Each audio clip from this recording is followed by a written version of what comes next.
대방열림과 함께하는 가장 확실한 위생사 합격의 길. 위생사 강의 진행 19년차. 수많은 합격생들이 추천하는 전문 강의. 열림위생사 제3판 대표저자 3인. 가장 진화된 최신 위생사 수험서. 유사상호를 주의하세요. 대방열림. 자, 안녕하세요. 안녕하세요. 네. 35문제가 출제되는 공중보건, 그리고 20문제가 출제되는 위생관계 법규를 담당하고 있는 김희영입니다. 자, 일단 수업 들어가기 전에 제 목표부터 좀 말씀을 드릴까 합니다. 자, 제 목표는요, 위생사 시험에 합격하는 것. 그렇죠? 결국 위생사 시험에 만점이 제 목표는 아니라는 것 말씀드립니다.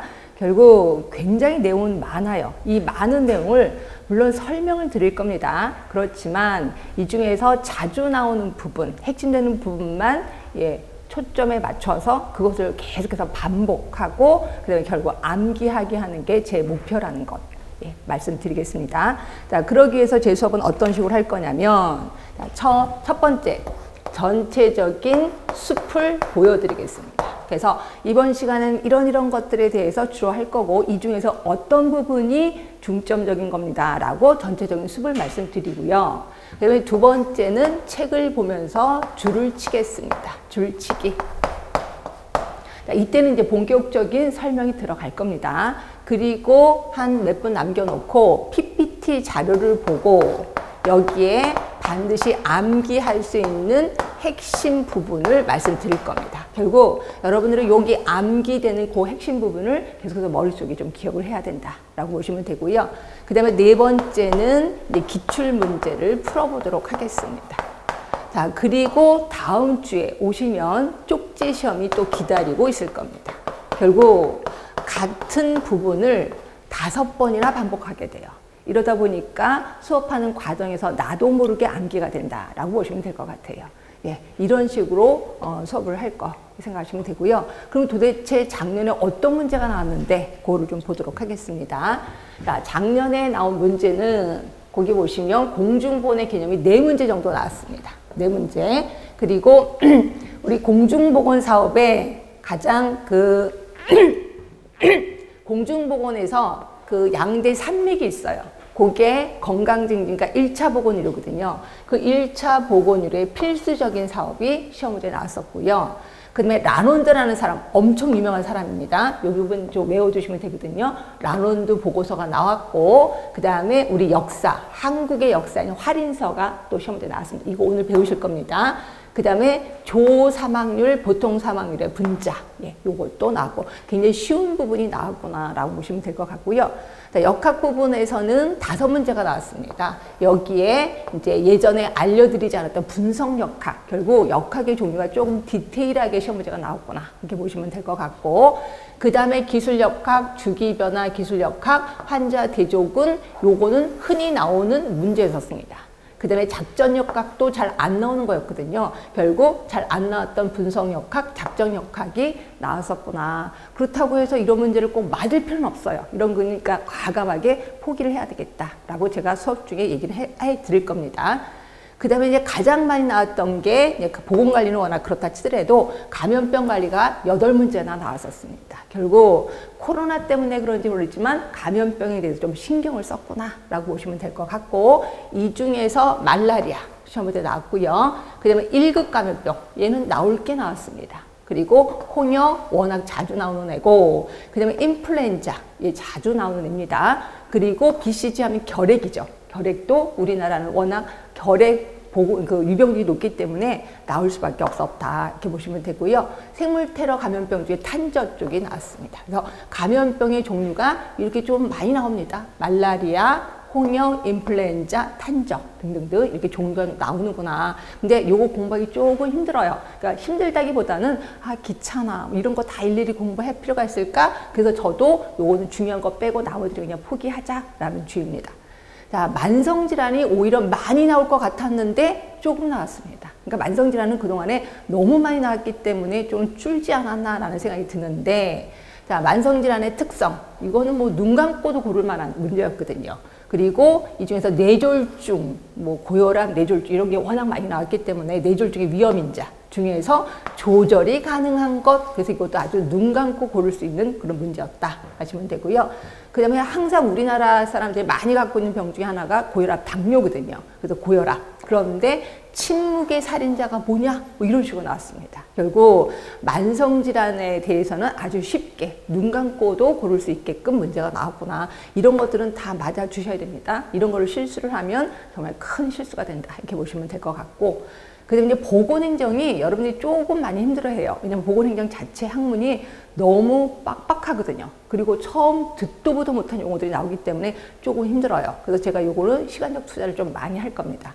자, 이 중에서 보건의료 서비스의 사회경제적 특성은 말 그대로 구구단 외우듯이 외워야 되는 것들이거든요. 그래서 요게 조금 힘들긴 하는데 하긴 할 겁니다. 이런 거는 포기하면 안 될 것 같고요.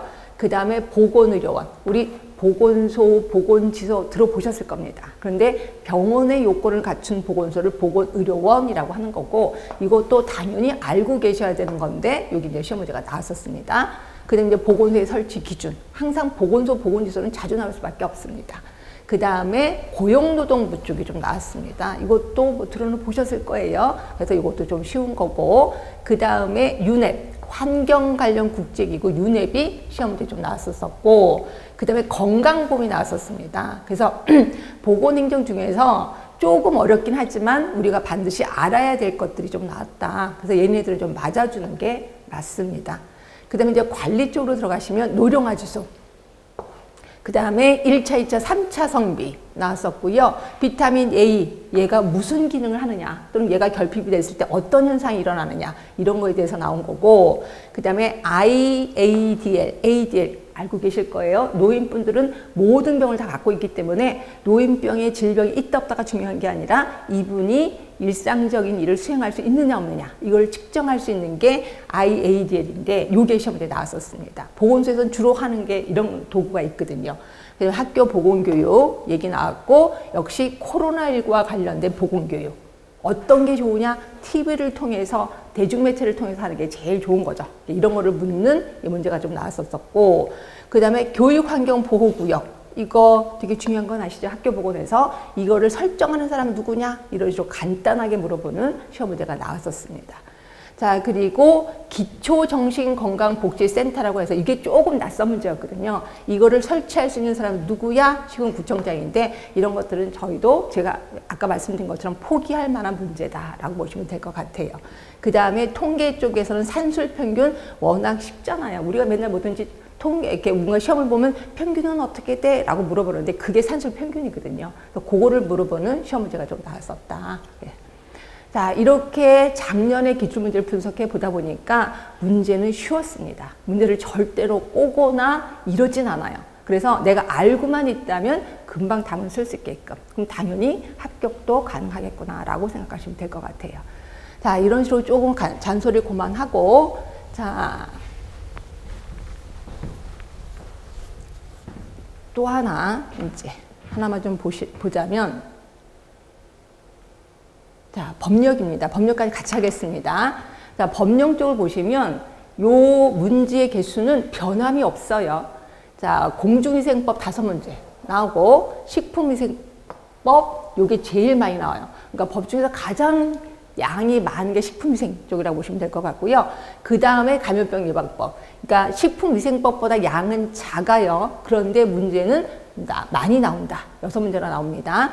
먹는물 관리법 5개 나오는 거고요. 그 다음에 제가 폐기물 관리법, 하수도법은 정말 폐기물 관리법은 엄청 양이 많거든요. 근데 한 문제만 딸랑 나옵니다. 하수도법도 양은 많은데 한 문제밖에 안 나와요. 그래서 저는 요거는 그냥 포기하자라는 주의라고 보시면 되는데, 문제는요, 나올 것만 나옵니다. 그러면 나올 것만 외우면 되겠네. 예, 그렇게만 외우시면 돼. 근데 이번에는 나올 게 안 나왔네? 그럼 포기하시면 된다. 이렇게 보시면 돼요. 이 중에서 포기하면 안 되는 게 감염병 예방법. 6문제는 무조건 맞아주셔야 돼. 왜냐면 얘는 워낙 중요하기 때문에, 그리고 요거를 공부하면 공중보건에도 좀 도움이 되거든요. 그래서 이거는 포기하시면 안 될 것 같고요. 그리고 공중위생법 같은 경우는 기본이잖아요. 그래서 이것도 역시 우리는 포기하면 안 된다 하시면 될 것 같아요. 그리고 식품위생법은 정말 양이 많아서 할 것만 하겠습니다. 그리고 포기할 거는 과감하게 포기하겠다 하시면 돼요. 그러면 이 중에서 공중위생법 잠깐만 보시면, 청문을 하는데 청문을 실시하는 자가 누구냐? 예, 보건복지부 장관입니다. 우리 법을 보면 다 금방 제가 이런 거 다 줄쳐드릴 거니까 위생사회 업무 시험지 엄청 단골인 건 아시죠? 그리고 벌칙이 문제, 이 벌칙이 너무 많아서 그래서 제가 벌칙 외우는 게 조금 힘들어서 그냥 포기합시다라고 하는데 요거는 포기 못합니다. 위생사 명칭을 사용한 자에 대한 벌칙 단골 문제거든요. 그래서 벌칙 중에서도 제가 요 정도는 외워주세요라고 하는 게 있을 겁니다. 그거는 좀 외워두시면 좋을 것 같고요. 그 다음에 뭐 나머지 공중위생 영업, 목욕장 원수의 가망간상 관련 소비장 이런 것들은 조금 외우기가 힘들긴 할 것 같아요. 근데 하여튼 좀 자주 나왔던 것만 제가 좀 체크를 해드리겠습니다. 그다음에 식품위생법에 보면은 식품 첨가물에 관한 기준 사항이 있는데 얘가 거의 단골 문제라고 보시면 돼요. 그래서 이런 것들은 제가 좀 볼 거고요. 나머지들은 제가 이제 법으로 들어가면서 같이 보도록 하겠습니다. 근데 요것도 좀 자주 나옵니다. 식품 집단급식소 설치 시 신고 대상이요. 그러니까 항상 보면은 누구한테 신고하느냐, 누구의 허가를 받느냐 이런 것들이 많이 나오거든요. 그러니까 그걸 제가 주어라고 얘기 표현하는데 주어 쪽을 좀 외우시는 게 제일 좋아요. 그렇죠? 그래서 그런 것들이 좀 자주 물어보고 있다 하시면 될 것 같고, 자, 감염병 예방법 1급, 2급 감염병의 종류. 이거 공중보건에서도 배우거든요. 요게 시험 문제 좀 나왔었고요. 그 다음에 항상 모든 법에는 기본계획이라는 게 있는데 그게 한 5년마다 짜거든요. 보건복지부 장관이 짜는 거고 요거를 물어봤어요. 기본계획 몇 년마다 짜느냐? 아주 쉬운 문제였었다. 이렇게 보시면 될 것 같고, 그 다음에 감염병 관리위원회가 무슨 내용을 심의하느냐라고 하는데 요거 좀 복잡해요. 그래서 저도 요거 그냥 포기하는 게 좋겠다. 이렇게 생각하시면 될 것 같고, 그 다음에 요거요. 필수 예방접종의 종류. 이거 우리 공중보건에서 또 배우시거든요. 그래서 공중보건 갖고도 풀 수 있는 것들이 굉장히 많아요. 감염병 예방법은. 그래서 요거 좀 공부하시면 되고, 웬만하면 맞아주시는 게 좋습니다. 자, 그 다음에 먹는 물 관리법은 정말 나올 것만 나왔습니다. 계속해서 나오는 것만 나왔는데 이 중에서 먹는 물 관련 영업 300톤 이상의 샘물을 개발하려는 자가 시도지사의 허가를 받아야 돼. 누구의 허가를 받아야 되냐? 뭐 이런 거 물어보고 어떤 데는 이거 300톤을 또 물어보기도 하거든요. 그래서 계속 나오는 것만 좀 나오는 게 먹는 물 관리법이라고 보시면 되고, 그 다음에 샘물 등의 개발 허가를 받았어. 그 유효기간 5년. 이것도 구구단 외우듯이 외우는 부분이었거든요. 그래서 나올 것만 좀 나왔었다. 자, 먹는 샘물 제조업의 영업 허가권자. 제가 아까 그랬죠. 주어 쪽에 포커스를 둬야 된다. 네. 그래서 요거 먹는 물 관리법도 강의를 한 번만 들었으면 틀릴 만한 게 없었다라고 보시면 될 것 같아요. 그다음에 폐기물 관리법, 하수도법은 요 부분이 좀 자주 나온 것만 나왔었다라고 보시면 될 것 같고, 자, 그 다음에 자, 여러분들 이제 공부를 하시다 보면 솔직히 좀 궁금한 게 많아요. 그러니까 수업 중에 들었을 때는 이해가 됐거든. 근데 수업이 끝나서 혼자 공부하려면 왜 이렇게 모르겠어. 내가 도대체 뭘 이해를 했다는 거지? 이런 것들이 되게 많아요. 그래서 이런 것들을 이런 곳에다가 올리시면 돼요. 그래서 영양 만점, 위생 만점 또는 영양사 위생상 끝장내기 요게 있거든요. 다음 카페 또 네이버 카페 두 개 다 이용하셔도 딱 올리는 순간 제가 웬만하면 1시간을 넘지 않을 겁니다. 근데 어떤 분은 막 새벽 뭐 1시에도 올리고 이러는데 그때마다 제가 다 올릴 겁니다. 근데 제가 답이 없을 때가 있어요. 이럴 때는 제가 수업을 할 때라고 보시면 돼요. 그러니까 그때를 좀 참아주시면 하루를 웬만해서 넘기진 않을 겁니다. 그래서 득달까지 답변을 드릴 테니까 뭐든지 물어보시면 됩니다. 뭐든지. 그래서 시험 보기 전에 조금이라도 뭐 모르는 게 좀 있는데 이런 게 절대 없도록 그렇게 제가 해드리도록 하겠습니다. 자, 여기까지 이제 잔소리 끝났고요. 자, 요거는 제가 이제 아까 PPT 자료를 보고 마지막에 한번 해보겠다라고 했던 게 이런 겁니다. 그러니까 수업 시간마다 계속해서 할 거니까 좀 신경 써주시면 되고요. 자, 그럼 본격적인 수업 들어가겠습니다. 자, 책은 14쪽이고요. 자, 이번 시간에 뭐를 할 거냐면요. 건강의 개념에 대해서 배우실 거예요. 자, 건강의 개념에 대해서 꼭 신경을 써야 될 사람이 누구냐면 사람은 아니지만 WHO. WHO가 도대체 뭐라고 얘기했는데 이게 나올 겁니다. 요거는 당연히 외우셔야 되고요.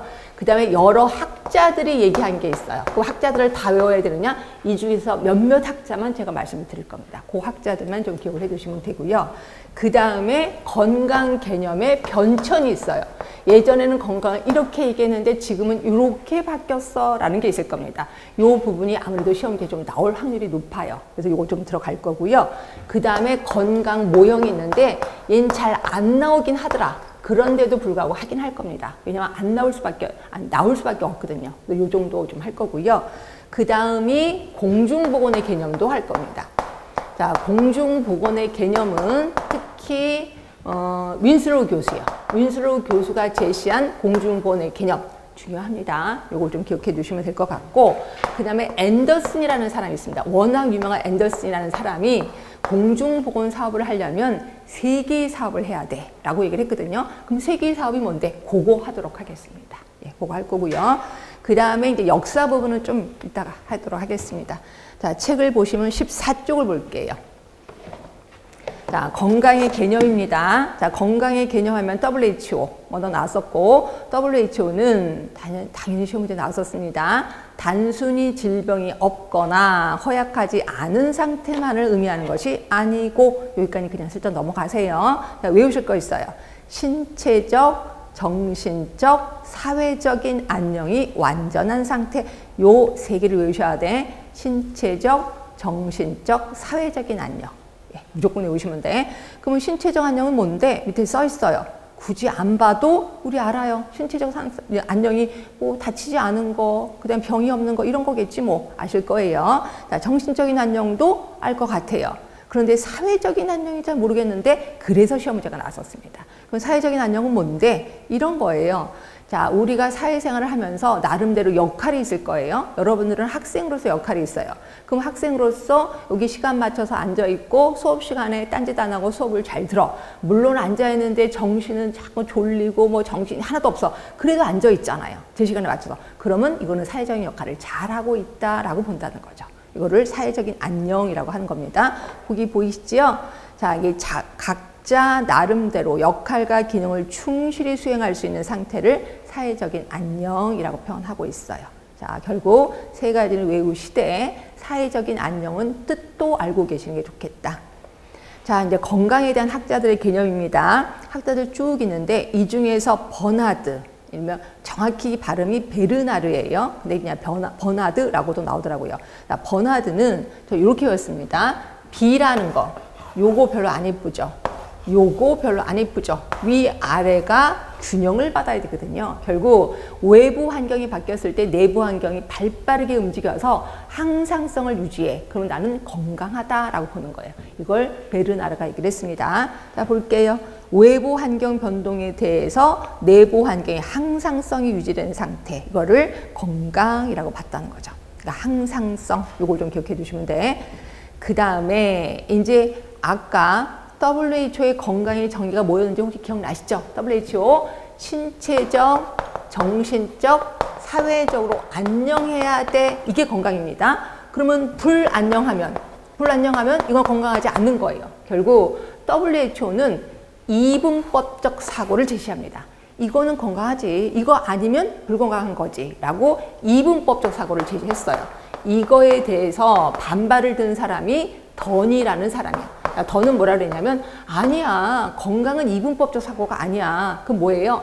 자, 이거죠. 연속선에서 이쪽으로 갈수록 건강한 거야, 이쪽으로 갈수록 불건강한 거야. 그렇죠? 그래서 하루 중에 내가 왔다 갔다 할 수도 있다는 거죠. 예를 들어 이런 거죠. 제가 아침에 일어났는데 세수를 했는데 오늘따라 피부가 너무 좋은 거예요. 나 거울을 봤는데 피부가 뽀송뽀송해. 그리고 막 로션 바르는데 피부가 너무 잘 먹어. 웬일이지? 이게 뭐지? 그래서 막 기분이 좋아서 다 화장 다 하고 안경을 딱 쓰니까 아니야, 원래 피부가 돌아왔어.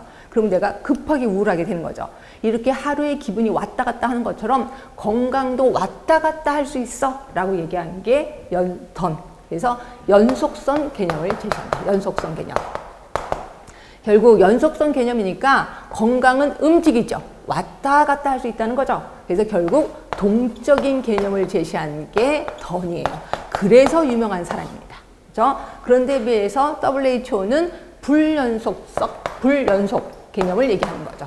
그리고 정적인 개념을 얘기한 게 WHO. 그래서 WHO 하면은 던도 같이 기억을 해두시는 게 좋아요. 왜냐면 서로 이견이 있으니까, 이견 상태니까. 자, 그럼 볼게요. 던, 건강과 불건강은 연속선. 그래서 옆에다 쓰셔야 돼. 동적 개념이라고 써주시는 거죠. 요거의 반대가 WHO. 이렇게 써주시는 것도 괜찮습니다. 그 다음에 라논드요. 시험 문제 나왔다 그랬죠? 자, 라논드는 건강에 영향을 미치는 게 네 가지라고 얘기를 했어요. 그럼 네 가지 외워야 되나요? 예, 죄송하지만 외우셔야 돼. 자, 네 가지가 뭐냐면 환경, 그 다음에 생활 방식, 그 다음에 인간 생물학, 그 다음에 보건의료 체계. 외우기 너무 힘든데요? 그러면 되게 간단하게 외우세요. 일단 환경, 생활 방식이 뭐냐면 생활 습관이요. 내가 담배 피는 습관이 있어. 그럼 금방 죽겠죠.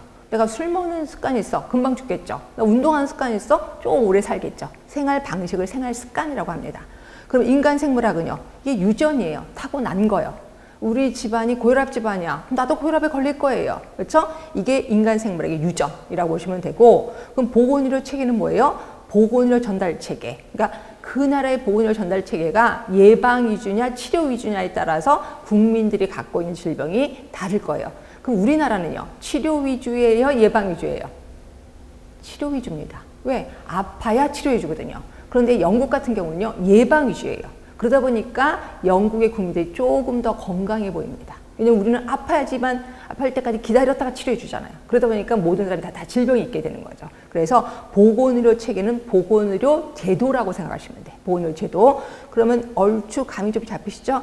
환경, 생활 방식, 생활 습관, 그다음에 유전, 보건의료 제도. 요 네 개의 범주에 따라서 건강이 좌지우지된다라고 얘기를 했고, 또 라논들은 뭐라고 얘기했냐면 이 중에서 제일 큰 거는 생활 습관이다라고 표현했어요. 이건 여러분도 인정하시잖아요. 그죠? 생활 습관이 건강을 크게 좌지우지한다. 당연히 50% 이상 그 영향을 준다라고 표현했거든요. 제가 처음 대학에 들어갔을 때 그 소주를 엄청 좋아하시는 선배님이 계셨어요. 근데 철수 선배님인데 우리가 별명을 철주라고 했어. 그냥 술주자를 써갖고 술을 엄청 드시는데 이분이 고등학교 때까지 술, 담배를 전혀 안 하시는 분인데 대학에 와서 술을 먹는데 술이 그렇게 맛있대요. 그것도 소주가. 그래서 항상 소주를 옆에다 차고 다녔어요. 수업 시간에도 콜짝콜짝 먹는 거야. 항상 수에 취해 있었어요. 그러다 보니까 기분이 좋으니까 맨날 후배들 보고 우리를 보고 너 이쁘다, 너 이쁘다. 저보고도 이쁘대요. 그래서 제가 저를 예쁘다고 해서 좋아하는 건 아니었는데 하여튼 그 선배한테는 항상 웃음이 좀 있었거든요. 근데 4학년이 됐을 때 이분이 갑자기 수업 시간에 쓰러졌어요. 그리고 저희 놀래서 이제 응급실에 전부 다 모셔다가 갔죠. 응급실 갔는데 예, 간이 안 좋았겠죠. 간 경화증으로 결국 퇴원 못하고 돌아가셨습니다. 엄청 충격을 많이 받았습니다. 결국 소주를 4년 동안 무지무지 많이 먹으면 아 죽는구나 이런 걸 좀 깨달았습니다. 이거예요. 이게 생활 습관이 정말 생을 좌지우지하는구나를 처음으로 알게 된 겁니다. 이게 라논드 얘기를 한 거고, 그 다음에 팔슨이라는 사람은 솔직히 시험 문제 안 나왔거든요. 근데 이 사람 되게 재밌는 사람이에요. 사회적인 역할, 임무를 수행할 수 있으면 최적의 상태다라고 얘기한 거야. 이 사람이 사회적인 역할을 잘했어. 그럼 건강한 거야 라고 얘기를 한 거예요. 그럼 아까 뭐랑 똑같은데 사회적인 안녕과 비슷하잖아요. 그래서 시험 문제 좀 나올 수밖에 없다라고 보시면 될 것 같아요. 자, 다시 한번 정리합니다. WHO 건강의 정의, 신체적, 정신적, 사회적. 신체, 정신, 사회적인 안녕. 이 사회적인 안녕에 포커스를 둔 사람이 팔슨이라는 사람. 그래서 팔슨은 사회적인 역할을 잘하면 건강한 거다라고 표현했고요. 자, 학자들입니다. 학자들에 대해서 기억나시는 사람 버나드 생각나셔야 되겠죠? 항상성 기억하시고, 그 다음에 라논드 기억하셔야 되겠죠? 아까 라논드 하면 네 가지 기억하시죠? 환경, 그 다음에 생활 습관, 유전, 사회, 그러니까 보건의료 전달, 보건의료 제도. 예, 네 개였었습니다. 그 다음에 또 하나가 던도 기억하셔야죠. 던하면 WHO의 반대 이견을 제시하는 사람. 그래서 건강은 연속성 개념이다 라고 제시하는 사람. 네, 그래서 우리 4명만 학자들 외우시면 되겠다라고 보시면 됩니다. 자, 그러면 옆에 15쪽에 가시면 이제 캐슬 콥이라는 사람이 있는데 요분도 외울까 말까 좀 고민이긴 하는데 한번 제가 설명을 드릴 테니까 외울만 하면 외워두세요. 자, 캐슬 콥은 사람의 행태를 크게 3개로 나눠놨는데 아픔의 행태, 그 다음에 환자 치료 행태, 그 다음에 3번째가 예방 보건 행태. 좀 외우긴 힘들 거예요. 근데 저는 순서를 조금만 바꿀까 해요. 일단 예방 보건 행태는 뭐냐면 본인이 건강해. 난 건강한 사람이야. 그럼 건강한 이 건강을 또 유지할 수 있어. 나 계속 건강할 수 있어. 건강을 유지할 수 있어. 라고 생각하는 사람이 하는 행동이야. 그럼 뭘까요? 나 지금 건강하고 이 건강 유지할 수 있어. 라고 생각하는 사람이 하는 행동? 첫 번째 운동하는 거겠죠. 그리고 음식도 아무거나 안 먹는 거겠죠. 이런 모든 행동을 합해서 예방보건 행태라고 표현해요. 그렇죠? 그래서 보시면 있을 거예요. 체중 조절한다거나 지방 섭취 기피한다거나 금연한다거나 예방접종 이런 것들을 다 하는 행위를 예방보건 행태라고 표현해요. 그죠? 여러분들 중에서 분명히 있을 거예요. 아, 저는 건강을 위해서 요거는 좀 조심해요. 뭐, 요거는 좀 조심해요. 이런 것들이 있을 거예요. 이런 걸 우리 예방보건 행태라고 표현해요. 자, 그럼에도 불구하고 아플 때가 있어요. 그게 아픔의 행태야. 아픔의 행태는 스스로 아프다고 생각하는 사람이 하는 행동이에요. 아, 예를 들어서 내가 소화가 안 돼. 여기가 좀 답답해요. 그럼 무슨 행동이에요? 아, 이거 소화가 안 되는데? 이게 뭐지? 그럼 어떻게 해요? 집에 있는 소화제 찾아 먹거나 또 이도저도 안 돼. 그럼 엄마한테 저는 우리 엄마한테 이거 따달라고 해요. 바늘 여기 꼭 따면 되게 시원하더라고요. 그렇죠? 그런데도 아파. 그럼 어떻게 해요? 병원에 가게 되겠죠. 여기까지가 아픔의 행태야. 아, 아프다고 생각하는 사람이 하는 행태구나. 그래서 이제 의사한테 찾아갔어요. 근데 의사가 딱 보고 진찰을 해보더니 당신 위암입니다. 이렇게 표현해요.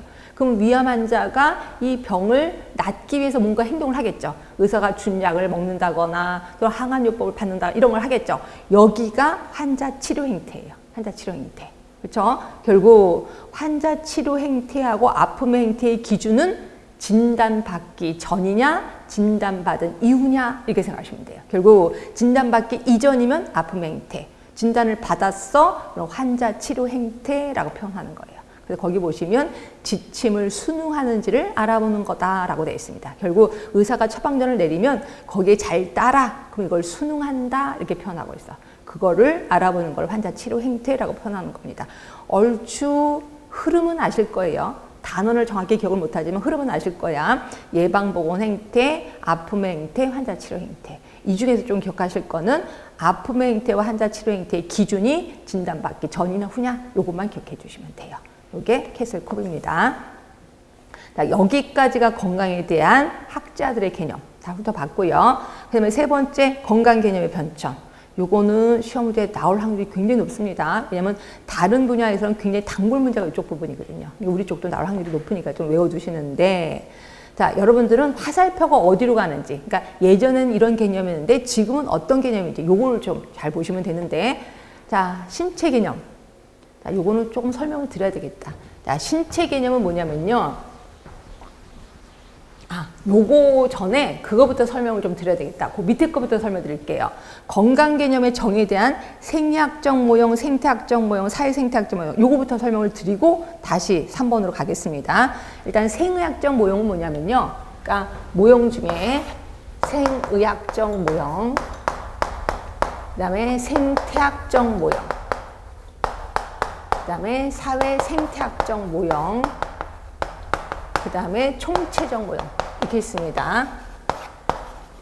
자, 생의학적 모형은 뭐냐면요. 내 몸을 숙주라고 합니다. 숙주. 숙주 안에 병원체가 들어갔어. 그럼 나는 병에 걸린 거예요.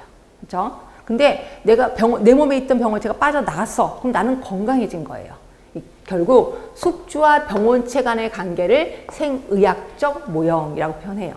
그런데 이 숙주는요. 숙주에 대해서는 두 가지가 있어요. 그러니까 이 몸뚱어리는 두 가지가 있어요. 하나가 뭐냐면 신체적인 게 있고 정신적인 게 있어요. 맞죠? 내 몸엔 신체적인 것도 있고 정신적인 것도 있잖아요. 근데 요 몸뚱어리에 병원체가 들어가면 아픈 거예요. 근데 정신적으로 아픈 사람도 있잖아요. 정신적으로 우울증에 걸린 사람도 있잖아요. 근데 이런 것들은 다 치료 못해. 생리학적 모형에서는 그렇게 얘기해요. 왜 정신적인 거는 하느님이 알아서 하는 거지. 그리고 이 몸에만 신경을 쓸 거야. 이거를 우리는 신체 개념이라고 표현해요. 신체 개념. 그러니까 신체 개념이고 이거를 다시 말해서 심신이원론이에요. 몸과 마음은 따로따로다라고 얘기하는 거죠. 그리고 이 중에서 우리는 몸만 신경 써. 마음은 신경 안 써. 그래서 이때 당시에는요. 어떤 일이 벌어졌냐면 혹시 환자를 수술할 때 마취시키는 건 아시죠? 그런데 예전에는 마취제가 있었을까 없었을까? 없었죠. 그래서 어떻게 마취제를 뭘 했는지 아세요? 술을 먹였어요. 환자를 술을 쫙 먹이는 거야. 그럼 환자가 술을 먹다가 배를 쫙 갈랐어. 환자가 아파 소리를 지르면 야, 술 더 먹여 이러는 거야. 술을 계속해서 한쪽에서 먹이고요. 여기서는 계속 수술을 해요. 그러고 나서 수술 다 끝나고 수술 다 끝났습니다. 딱 봤는데 환자가 죽어 있어. 왜? 술을 너무 많이 먹어서. 그치? 그러면 아 이거는 하느님이 가져갔구나, 데려갔구나, 이게 말도 안 되는 일을 하고 있었던 거죠. 그때 시기가 이거예요. 심신이온론 시기라고 보시면 돼요. 그렇죠? 자, 그리고 그러면 생태학적 모형은 뭔데? 생태학적 모형은 여기 하나가 더 생깁니다. 숙주, 그리고 병원체, 그리고 환경이 하나 더 생깁니다. 그래서 요거는 우리 역학에서 배우실 거예요. 요 아시는 분도 아시긴 할 텐데 지렛대 모형이라고 아실라나 모르겠습니다. 이렇게 생겼습니다. 요게 숙주고 요게 병원체고 요게 환경이야. 그래서 얘네들이 균형을 받으면 건강한 거야. 이거를 생태학적 모형이라고 표현하고 있어요. 이 중에서 세 개 중에 중요한 게 뭔데? 환경이 제일 중요하다라고 표현하고 있어요. 요거. 그죠? 이거 우리 생태학적 모형이라고 표현하는 거고요. 그러면 사회 생태학적 모형은 뭔데? 조금씩 어려워집니다. 숙주, 그리고 병원체하고 환경을 묶어서 환경으로 내려옵니다. 결국 병원체가 환경 안으로 들어갔어요. 그죠? 그리고 하나가 개인 행태예요. 개인 행태가 뭐예요? 아까 말한 습관이요. 습관, 개인 행태. 요게 들어가요. 결국 요 세 개 중에서 제일 중요한 건 뭔데? 개인 행태가 제일 중요해 라고 표현을 한 거예요. 그죠? 요게 사회 생태학적 모형입니다. 그러면 총체적 모형은 뭔데요? 자, 총체적 모형 더 많아질 거예요. 숙주 내려옵니다. 숙주 내려오는데 다른 말로 내려와. 근데 우리 그냥 내려옵시다. 숙주로. 환경 그대로 내려옵니다. 그 다음에 개인 행태, 생활 습관으로 내려와요. 이거 보다 보니까 아까 뭐랑 비슷하더라. 숙주를 유전이라고 바꿔봅시다. 똑같은 의미니까. 그러면 유전, 환경, 생활 습관 누구 생각나세요? 라논드 생각나시지? 그러면 라논드가 또 뭐라고 하나 얘기했는데 보건의료 제도라고 얘기했죠. 맞죠? 네, 요거예요. 이게 총체적 모델이에요. 아, 라논드가 얘기한 게 총체적 모델이었구나. 이렇게 보시면 됩니다. 그렇죠? 그래서 물론 단어를 살짝 바꾸긴 했지만 거의 같은 개념이라고 보시면 돼. 숙주, 환경, 생활습관, 보건의료 제도. 물론 이 중에서 제일 중요한 거는 생활습관이 제일 중요하구나라고 보시면 됩니다. 그래서 생리학적 모형, 생태학적 모형. 자주 나오는 문제는 아니에요. 근데 얘가 나올 수 있어서. 자, 옆에 볼게요. 자, 그거부터 먼저 줄쳐봅니다. 생의학적 모델 하면은 거기 보이시나요? 니은번에 정신과 육체를 분리하는. 그래서 이거를 심신이원론이라고 표현했고요. 정신, 육체, 이원론이라고 보이실 거예요. 그리고 파스테르, 코우의 영향을 받았다. 이런 분들은 그냥 쓰다 넘어갈게요. 여기다 하나 쓰세요. 병원체하고 숙주와 병원체 간의 관계다. 이게 하나 써주시면 돼요. 그렇죠? 자, 그러면 생태학적 모형입니다. 자, 생태학적 모형은 세 가지가 나와. 자, 병인이 또 뭐예요? 이게 병원체예요. 병원체. 그다음에 숙주, 환경. 이 중에서 제일 중요한 거는 환경이다 라고 표현했습니다. 니은번을 보세요. 고드는 병인, 숙주, 환경의 평형을 이룰 때 건강은 유지되는 거다. 중요한 거는 환경적 요소다 라고 표현을 한 거예요. 물론 고든이라는 사람은 나중에 또 나오긴 하는데 여기서 슬쩍 넘어가겠습니다. 사회 생태학적 모형이요. 자, 니은번에 보이시죠? 숙주, 환경, 그리고 개인 행태. 이 중에서 중요한 게 뭐라고요? 개인 행태. 말씀드렸고. 자, 그 다음에 사회문화적 모형이 있는데 이거는 그냥 설명만 들으세요. 자, 요거는 건강 판단의 주체는 사회의 주도적인 집단, 준거 집단이 된다라고 했는데 예를 들어 제가 이제 공무원이 됐어요. 그럼 공무원 집단이 준거 집단이 되는 거예요. 그러면 내가 아파. 그러면 아파서 오늘 회사 못 나갈 것 같아. 오늘 보건소 못 갈 것 같아. 그러면 제가 이제 계장님한테 연락을 하는 거죠. 계장님 저 이래서 병원에 가야 돼서 오늘 못 나갈 것 같습니다. 라고 그러면 계장님 뭐라 그래요? 어디가 아픈데? 얼마나 아픈데? 이렇게 물어봐요. 배가 아픈데요. 설사도 나고 어쩌고저쩌고 하면 계장님 뭐라 그래? 야, 그런 건 설사 할 수도 있어. 일단 나와. 그럼 난 그때부터는 환자가 아니에요. 그렇죠? 결국 내가 아프고 안 아프고는 누가 판단해? 준거 집단이 판단한다는 거죠. 요거를 우리 사회문화적 모형이라고 표현하는 거예요. 굳이 시험 문제 안 날 것 같긴 하는데 하여튼 사회문화적 모형하면 준거 집단 이렇게 생각하시면 돼요. 그거만 하시면 될 것 같고 이제 뒤로 갈게요. 총체적 모형입니다. 총체적 모형은 네 가지입니다. 환경, 생활 습관, 인체 생리. 이걸 아까 제가 뭐라고 표현했냐면 숙주라고도 표현했고 유전이라고도 표현했습니다. 똑같은 의미라고 생각하시면 돼. 그리고 보건의료 제도. 예, 보건의료 체계 말씀드렸습니다. 그렇게 해서 요 4가지 모형들 기억을 해두시고 다시 앞으로 오세요. 이제 건강 개념의 변천 들어갑니다. 자, 신체 개념 나왔죠? 맨 처음에 신체 개념. 자, 신체 개념은 다른 말로 뭐예요? 심신이원론이에요. 이게 신체 개념입니다. 그런데 솔직히 몸과 마음은 하나지 않아요? 그렇죠? 마음이 아프면 몸도 아프고 몸도 아프면 마음도 아프거든요. 그래서 그 다음에는 심신이원론으로 바뀌어요. 몸과 마음 하나다 이론론으로 바뀝니다. 그렇죠? 그리고 이게 생활 개념으로 바뀌어요. 자, 그럼 여러분 지금 외운 것 같고 혹시 얼마나 외우셨나 봅시다. 신체 개념, 얘는 심신 개념이야. 결국 신체적, 정신적인 안녕이죠. 신체적 안녕, 정신적인 안녕이죠. 맞죠? 그러면 생활 개념은 뭐가 있을까요? 신체적인 안녕, 정신적인 안녕, 또 무슨 안녕? 사회적인 안녕. 옳지. 사회적인 안녕. 요게 생활 개념이에요. 그럼 이거 누가 얘기했는데? WHO가 얘기를 했잖아요. 그래서 WHO가 얘기한 게 생활 개념이었구나. 그럼 당연히 신체 개념에서 심신 개념, 생활 개념으로 바뀌었구나 라고 보시면 되는 거죠. 그렇죠? 자, 그 다음에 정적 개념에서 동적 개념. 이거 아까 배웠는데? 정적 개념은 WHO 뭐예요? 안녕, 불안녕, 뭐예요? 이분법적 사고. 그리고 불연속성 개념. 그렇게 해서 뭘로 바뀌어? 동적인 개념. 동적 개념이 생각나는 건 뭐예요? 연속성 개념이고 누구 생각나세요? 던이라는 사람 기억하시죠? 네, 요 동적 개념 바뀌었습니다. 자, 병리학적 개념에서 생태학적 개념으로 바뀌었대요. 병리학적 개념은 뭔데요? 숙주 안에 세균이 들어간 거야. 그럼 병리학적 개념이에요. 그런데 생태학적 개념은 하나가 더 들어갔는데 뭐예요? 숙주, 병원체, 환경이 하나 더 들어갔잖아요. 이게 생태학적 개념입니다. 이렇게 바뀌었구나.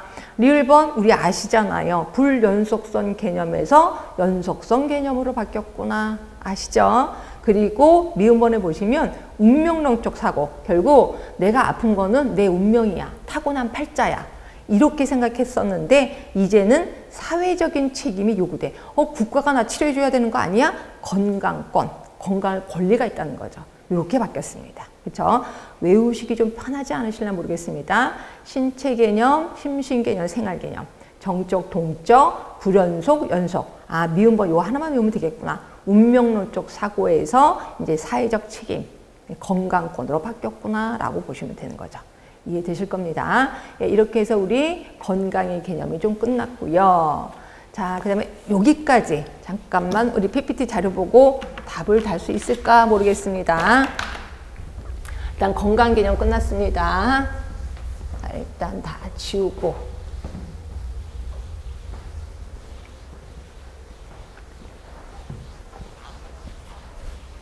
자, PPT 자료 보고 보겠습니다. 자, 보시면 자, 세계보건기구가 제시한 건강의 정의. 건강이란 단순히 질병이 없고 허약하지 않은 상태만을 의미하는 것이 아니라 신체적, 육체적, 또 정신적, 사회적인 안녕의 완전한 상태를 의미한다. 금방 외우셨죠? 자, 그 다음 두 번째입니다. WHO의 건강의 정의. 자, 아까 분명히 3가지 있었습니다. 이 중에서 찾아 쓰시면 돼. 보건학적 개념으로는 물리적으로 쾌적한 공해 없는 환경이라는 의미로도 사용된대. 그럼 아까 WHO의 건강의 정의가 신체적, 정신적, 사회적인 안녕이거든요. 이 중에서 뭘까요? 공해 없는 환경. 이게 뭘까요? 이게 신체적인 안녕이에요. 신체적인 안녕은 내 몸만 안녕한 게 아니라 공해 없는 환경도 신체적인 안녕이었구나. 예, 하시면 되고. 두 번째입니다. 본인이 생각하는 이상적인 자, 다른 사람의 눈에 비친 나, 그리고 현실적인 나의 모습이 일치될 때 건강한 상태가 될 수 있다. 뭔 소리인지 모르겠는데 요 3개 중에 뭘까요? 신체, 정신, 사회적인 안녕 중에. 정신적인 안녕 같아요. 그렇죠? 근데 3번째는 분명히 알겠다. 사회적인 역할, 인간관계를 유지하면서 사회적인 규범에서 벗어나지 않게 직업을 가질 때 건강하다는 의미가 있다. 요게 사회적인 안녕이에요. 근데 이게 뭔 소리냐면 내가 내 직업이 도둑질이야. 도둑질을 열심히 하면 난 사회적으로 안녕하냐? 이건 아니라는 거죠. 그래서 보세요. 사회적인 규범에 벗어나지 않게 직업을 가질 때 이걸 사회적인 안녕이라고 표현하고 있습니다. 그래서 이건 뜻만 좀 이해를 하시면 될 것 같고. 자, 그 다음에 건강에 대한 학자들의 개념입니다. 누가 말을 했는지 얘기해 주세요. 건강은 환경, 생활 방식, 생활 습관이라고 되어 있습니다. 인간 생물학 유전이라고도 얘기를 했습니다. 보건의료 체계 내 범주에 의해서 영향을 받는다고 누가 얘기를 했어요? 라논드. 옳지. 그 다음에 두 번째, 외부 환경 변동에 대해서 내부 환경의 항상성이 유지되도록 하는 상태. 아까 얘기했는데 누구죠? 베르나르. 그래서 B 갖고 우리 힌트를 받자라고 되어 있습니다. 세 번째, 건강과 불건강, 연속성 개념, 다시 말해서 동적인 개념을 제시하는 사람 누구세요? 던이라는 사람. 역시 아실 거고. 그다음에 이 사람도 기억나시나요? 사회적인 역할과 임무를 효과적으로 수행할 수 있는 최적의 상태. 사회적인 역할 누구세요? 팔슨. 예, 이것도 잘 모르면 저는 펄슨이라고 해서 펄슨. 왜냐면 사람 인간이니까 사회적인 역할 모르니까 그렇게 해서 외우시는 게 좋을 것 같긴 해요. 네 분만 외우시면 된다 그랬습니다. 자, 캐슬콥은 세 가지를 얘기했습니다. 아픔의 행태, 환자 치료 행태, 예방보건 행태. 얼른 머리에 떠올리셔야 돼. 내가 건강하면 이 건강을 유지할 수 있어 라고 하는 사람이 하는 행태, 운동하는 거, 예방보건 행태. 그리고 아픔의 행태하고 환자 치료 행태의 기준이 있었습니다. 아까 진단받기 전이면 아픔, 진단받은 이후면 환자 치료 이렇게 얘기를 했거든요. 자, 볼게요. 스스로 아프다고 생각하는 사람이 의사의 조언을 얻고 관련된 행동을 하는 것, 아직까지 진단받기 이전까지 이거는 아픔의 행태. 자, 그런데 비해서 두 번째입니다. 치료를 받고 있는 과정에서 치료 지침에 대한 반응을 얘기를 한다. 치료를 받고 있는 과정이니까 진단받은 이유겠지. 그러니까 이거는 환자 치료 행태예요. 자, 세 번째, 스스로 자신이 건강하다고 믿고 있는 사람들이 체중 조절, 지방 섭취. 아, 이거 뭐예요? 예방 보건 행태. 금방 찾을 수 있을 겁니다. 자, 그 다음에 건강 개념의 편찬. 요거 아예 그냥 가로놓기로 했어요. 19세기 이전 신체 개념입니다. 그리고 19세기는 심신 개념이에요. 20세기 생활 개념이에요. 자, 생활 개념 하면 세 가지가 있죠. 신체적, 정신적, 사회적인 안녕. 네, 그랬습니다. 자, 정적 개념에서 뭘로 바뀌었어요? 동적 개념으로 바뀌었어요. 자, 병리학적 개념에는 숙주 안에 병원체가 들어간 거예요. 그러면 하나가 더 생긴 게 환경이었죠. 그게 뭐예요? 생태학적 개념으로 바뀌게 된 거죠. 자, 불연속성 개념에서 연속성 개념으로 바뀌었습니다. 그리고 운명론적 사고에서 이제는 사회적인 책임, 다시 말해서 건강권이 대두되게 되게 된 거죠. 이해되셨을 거예요. 그래서 이렇게 해서 대답을 못 하셨으면 아, 그 부분을 외워야 되겠구나라고 생각하시면 됩니다. 자, 그 다음에 생의학적 모델, 생태학적 모델, 사회생태학적 모델, 총체적 모델 중에서 답을 써주시면 돼요. 자, 병인, 숙주, 환경 세 가지 요소가 균형을 받으면 건강한 거래. 이게 뭐예요? 생태학적 모델이에요. 2번입니다. 숙주, 환경, 개인 행태. 이거 나오는데 이게 뭐예요? 사회생태학적 모델이에요. 사회생태학적 모델. 그 다음에 요거는 정말 대답해 주셔야 되는데 환경, 생활습관, 인체 생리, 보건의료 체계 네 가지에 의해서 건강이 자주 유지된다. 뭐예요? 총체적 모델이에요. 맞죠? 그 다음에 쉽네. 정신, 신체 이원론에서 출발한 거 뭐예요? 생의학적 모델이에요. 여기까지 여러분들 외우셨습니다. 그래서 여러분들 보시면 아, 이건 좀 외우기 쉽겠다 라고 느끼실 겁니다. 자, 그 다음에 이제 공중보건의 개념으로 들어갈게요. 이걸 제가 지웠구나. 죄송해라. 자, 공중보건의 개념으로 들어갑니다. 자, 공중보건의 개념에서는 윈슬로우 교수 얘기한 거 기억하시고, 그리고 또 하나가 앤더슨 기억하시라고 얘기했을 거예요. 자, 윈슬로우 교수가 뭐라고 했냐면 책은 16쪽입니다. 자, 윈슬로우 교수는 뭐라고 했냐면 조직적인 지역사회 노력을 통해서 질병을 예방하고 수명을 연장하고 그리고 신체적, 정신적 효율을 증진시키는 기술이자 과학이다라고 얘기를 했어요. 아까 신체적, 정신적, 사회적인 안녕 기억하세요? 이 중에서 두 개만 얘기한 거예요. 신체적, 정신적 효율을 증진시키는 기술이자 과학이다 라고 얘기를 했거든요. 그런데 조직적인 지역사회 노력이라고 얘기를 했어요. 그럼 조직적인 지역사회 노력이 뭔데? 그게 핵심 체크 포인트에 체크해 있어요. 저는 여기 한 번도 시험 문제 안 나왔는데 이게 다른 쪽에서 워낙 자주 나오거든요. 그래서 전 요것만이라도 대강만이라도 외우자라고 표현하고 있는데, 조직적인 지역사회 노력이 뭐냐면 이렇게 외우세요. 1번부터 5번까지인데 요거를 순서대로 대강만 외우세요. 어떤 거냐면 일단 2번 전염병이 발생이 됐어요. 전염병. 그럼 우리 뭐라 그래요? 네가 손도 잘 안 씻고 네가 아무 데나 돌아다녀서 걸린 거 아니야? 3번 개인위생교육. 네가 잘못한 거야. 개인위생교육. 그렇죠? 그럼 저는 뭐라 그래요? 환경이 잘못돼서 그런 거죠 라고 얘기할 수 있다는 거죠. 그럼 환경위생 들어갑니다. 그리고 이렇거나 저렇거나 우리 병원 가서 치료하자. 그게 4번이에요.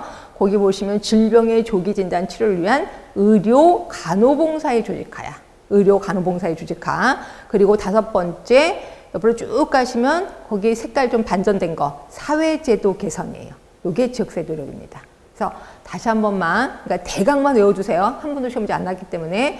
조직적인 지역사회 노력이 뭐냐면 일단 전염병에 걸렸어. 그러면 우리는 네가 잘못한 거 아니야? 개인위생교육. 그럼 저는 환경이 잘못됐어요 라고 얘기를 할 거예요. 그럼 4번째는 이렇거나 저렇거나 의료기관에 가서 치료받아. 그래서 의료 간호봉사의 조직화. 마지막에는 사회제도 개선. 이렇게 해서 대강만 외우시면 돼요. 왜냐면 보기 중에 나오니까. 그래서 이 단어들만 기억했다가 쓰시면 될 것 같아요. 자, 그래서 공중보건의 정의 윈슬로 교수 그 정도로만 외우시면 되고요. 그 다음에 3번째, 자, 앤더슨이 제시한 공중보건 사업의 3가지 요소요. 공중보건 사업을 하려면 요 3가지에 의해서 사업을 해야 돼. 자, 보건교육입니다. 그 다음에 보건행정, 그 다음에 보건법규.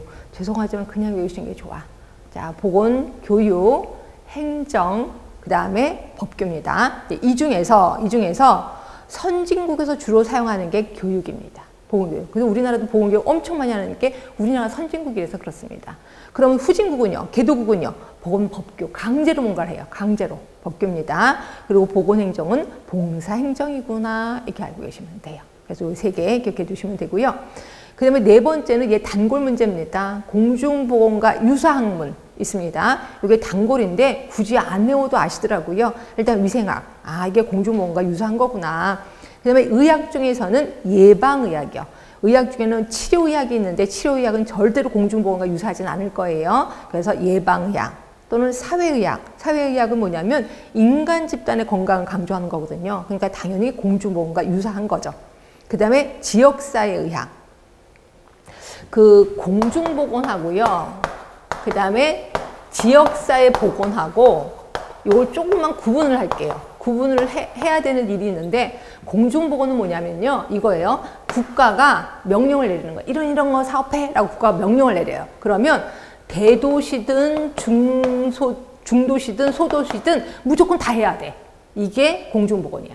그러니까 우리 예를 들어서 국가에서 결핵사업해. 근데 우리 지역에 결핵 환자 하나도 없거든요. 그래도 결핵사업 해야 돼요. 그냥 국가가 명령을 내렸기 때문에. 이걸 공중보건 사업이라고 표현합니다. 그런데 비해서 지역사회 보건사회는 뭐냐면요. 그 지역에 가서 그 지역에 맞는 사업을 하는 거예요. 예를 들어서 A라는 도시가 있어. A라는 도시에 가서 그 도시에 무슨 병이 있는지 사정을 해요. 그러고 나서 아, 이 도시에는 이런 환자들이 많구나. 그럼 그거에 대해서 사업을 하겠다라고 하는 게 지역사회 보건이라고 보시면 돼요. 결국 지역사회의학도 공중보건과 유사한 학문이에요. 그렇죠? 그리고 건설의학. 건설의학은 뭔데요? 거기 보시면 건강증진으로 적극적인 관리 방법, 최상의 건강 상태를 유지하는 게 건설의학이에요. 결국 건설의학은 공중보건과 유사한 학문이구나. 그러면 이걸 다 외워야 되나요? 근데 항상 이 문제는요, 보기 중에 이런 보기가 나와요.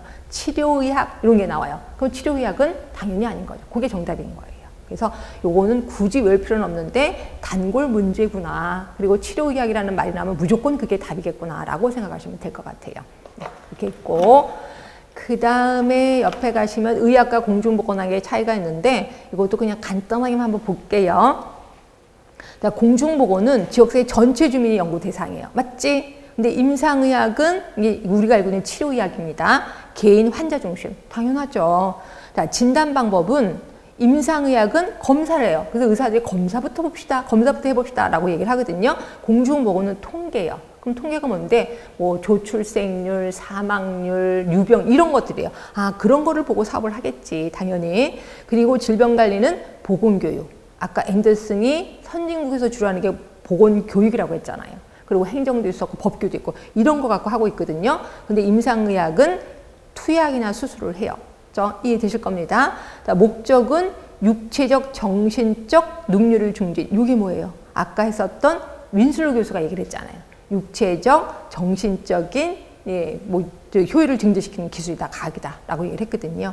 그런데 그래서 임상의학은 투약, 치료, 재활 이런 걸로 하는구나. 굳이 외울 필요는 없겠죠? 그러니까 공중보건의 개념만 머릿속에 좀 기억을 해두시는 게 좋을 것 같아요. 네, 그렇게 해서 우리 공중보건의 정의까지 끝났습니다. 그러면 요거까지 하고 그 다음에 끝낼게요. 1시간 쉴게요. 자, 공중보건의 정의입니다. 누가 얘기를 했어요? 조직적인 지역사회 노력으로 질병을 예방하고 수명을 연장시키고 무슨 적? 신체적, 정신적 효율을 증진시키는 기술이다, 과학이다. 누가 얘기를 했어요? 윈슬로우 교수가. 자, 그러면 조직적인 지역사회 노력 아까 5개 대강이라도 외우라 그랬습니다. 전염병 생겼어요. 그러면 개인위생 교육, 그러면 환경, 그리고 의학 또는 간호봉사의 조직화. 그 다음에 마지막에 사회제도 개선까지. 그렇게만 외우시면 된다라고 했고요. 우리 조금만 쉬도록 하겠습니다.